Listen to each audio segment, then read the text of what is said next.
अस्सलामुअलैकुम एवरीवन। तो बांग्लादेश के खिलाफ अपने ही घर पर 2-0 से सीरीज़ हारने के बाद पाकिस्तान टीम को इसके आफ्टर इफेक्ट्स को देखने पड़ेंगे। और जैसे कि हम जानते हैं कि पाकिस्तान टीम बांग्लादेश के खिलाफ अपनी हिस्ट्री के अंदर ये पहली टेस्ट सीरीज़ हारी है, जहां पहला डेंट जो इस सीरीज़ को हारने के बाद पाकिस्तान टीम को लगा है वो लगा है आईसीसी की लेटेस्ट टेस्ट रैंकिंग के अंदर। और इस सीरीज़ को हारने की वजह से आईसीसी की लेटेस्ट टेस्ट रैंकिंग के अंदर पाकिस्तान के जो रेटिंग पॉइंट्स हैं इस वक्त वो 1965 के बाद पाकिस्तान के लोएस्ट रेटिंग पॉइंट्स हैं। विच मीन्स हम कह सकते हैं कि 1965 के बाद से अगर पाकिस्तान टीम के सबसे बुरे वक्त की बात की जाए टेस्ट क्रिकेट के अंदर तो वो इस वक्त चल रहा है। और ऐसा नहीं है कि इस सीरीज़ को हारने के बाद सिर्फ पाकिस्तान टीम की रैंकिंग के ऊपर फ़र्क पड़ा है। इस सीरीज़ के अंदर पाकिस्तानी प्लेयर्स की घटिया परफॉर्मेंस के बाद पाकिस्तान के तमाम प्लेयर्स की रैंकिंग के अंदर भी हमें तनज़ली देखने को मिली है, जिस बारे में तमाम डिटेल्स हम इस वीडियो में आपसे शेयर करेंगे। Welcome to my YouTube channel. सबसे पहले अगर आपने इस चैनल को सब्सक्राइब नहीं किया हुआ तो इस चैनल को सब्सक्राइब कर दें। इस वीडियो के अंदर हम सबसे पहले बात करेंगे Pakistan versus Bangladesh test series के ख़त्म होने के बाद आईसीसी की लेटेस्ट टेस्ट रैंकिंग के ऊपर। जहां इस सीरीज़ से पहले अगर पाकिस्तान टीम की आईसीसी टेस्ट रैंकिंग की बात की जाए तो पाकिस्तान टीम आईसीसी की टेस्ट रैंकिंग के अंदर नंबर 6 पोजीशन पर थी। बांग्लादेश के खिलाफ इस सीरीज़ को हारने के बाद पाकिस्तान को 2 पोजीशन तनज़ली का सामना करना पड़ा है और पाकिस्तान टीम आईसीसी की लेटेस्ट टेस्ट रैंकिंग के अंदर अब वेस्ट इंडीज़ और श्रीलंका से भी नीचे जा चुकी है। अगर हम लेटेस्ट आईसीसी टेस्ट रैंकिंग्स की बात करें तो ऑस्ट्रेलिया इस वक्त नंबर 1 पोजीशन पर 124 रेटिंग पॉइंट के साथ, 120 रेटिंग पॉइंट के साथ इंडिया नंबर 2 पोजीशन पर है, 108 रेटिंग पॉइंट के साथ इंग्लैंड नंबर 3 पोजीशन पर, 104 रेटिंग पॉइंट के साथ साउथ अफ्रीका नंबर 4 पोजीशन पर, इसके बाद न्यूजीलैंड 96 रेटिंग पॉइंट के साथ नंबर 5 पोजीशन पर। इस सीरीज़ से पहले न्यूजीलैंड के बाद पाकिस्तान टीम आती थी, बट अब पाकिस्तान की जगह ले लिया श्रीलंका ने with 83 rating points. West Indies number 7 position पर आती है 77 रेटिंग पॉइंट के साथ और पाकिस्तान टीम इस रैंकिंग की लिस्ट के अंदर 76 रेटिंग पॉइंट के साथ नंबर 8 पोजीशन पर चली गई है। और अब अगर हम आईसीसी के लेटेस्ट टेस्ट रैंकिंग के अंदर टॉप 10 पोजीशंस की बात करें तो पाकिस्तान से नीचे सिर्फ बांग्लादेश और आयरलैंड है, जहां बांग्लादेश से तो हमने रिसेंटली 2-0 से अपने घर पर सीरीज़ हारी है, विच मीन सिर्फ आयरलैंड एक ऐसी टीम रह गई है जिन्होंने पाकिस्तान को अभी तक टेस्ट सीरीज़ नहीं हराई।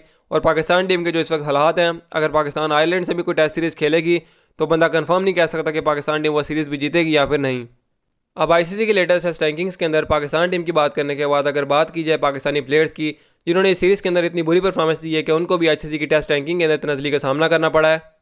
सबसे पहले अगर मोहम्मद रिजवान की बात की है तो मोहम्मद रिजवान वो वाहिद प्लेयर है जिन्होंने लेटेस्ट टेस्ट रैंकिंग के अंदर अपनी पोजीशन को रिटेन किया है। आईसीसी के टॉप टेस्ट बैटर्स की रैंकिंग के अंदर इस सीरीज़ को हारने से पहले भी मोहम्मद रिजवान 10 स्पॉट पर मौजूद थे और अब इस सीरीज़ को हारने के बाद भी मोहम्मद रिजवान 720 रेटिंग पॉइंट के साथ नंबर 10 स्पॉट पर मौजूद हैं। और इसके साथ साथ वो वाहिद पाकिस्तानी प्लेयर है जो कि टेस्ट रैंकिंग्स के अंदर टॉप 10 पोजीशन में मौजूद हैं।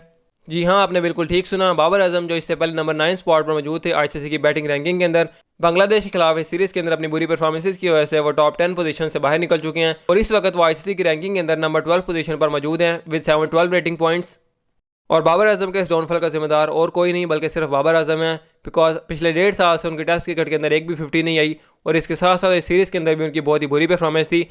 इसके बाद पाकिस्तान के टेस्ट वाइस कैप्टन यानी कि सऊद शकील की बात की जाए तो उनकी प्रीवियस टेस्ट रैंकिंग की बात की जाए तो वो थी 13, बट अब उनकी लेटेस्ट टेस्ट रैंकिंग की बात की जाए तो वो है 20, यानी कि उनको लेटेस्ट टेस्ट रैंकिंग के अंदर 7 पोजीशन तनज़ली का सामना करना पड़ा है विद 661 रेटिंग पॉइंट्स। जिसके बाद अगर अब्दुल्ला शफीक की बात की जाए तो इस वक्त उनके लेटेस्ट रेटिंग पॉइंट्स हैं 606। उनकी प्रीवियस टेस्ट रैंकिंग की बात की जाए तो वो थी 34, लेकिन अब अगर उनकी लेटेस्ट टेस्ट रैंकिंग की बात की जाए तो वो है 42, यानी कि उनको 8 पोजीशन तनज़ली का सामना करना पड़ा है इस सीरीज़ के अंदर अपनी बुरी परफॉर्मेंसेस की वजह से। शहीनशाह अफरीदी की बात की जाए तो वो 709 रेटिंग पॉइंट के साथ आईसीसी की टेस्ट बॉलिंग रैंकिंग के अंदर अब नंबर 11 पोजीशन पर जा चुके हैं। इससे पहले आईसीसी के टेस्ट बॉलर्स के अंदर उनकी रैंकिंग थी 10, लेकिन इस सीरीज़ के अंदर आखिरी मैच में उनको ड्रॉप करने की वजह से उनकी रैंकिंग नंबर 11 हो चुकी है।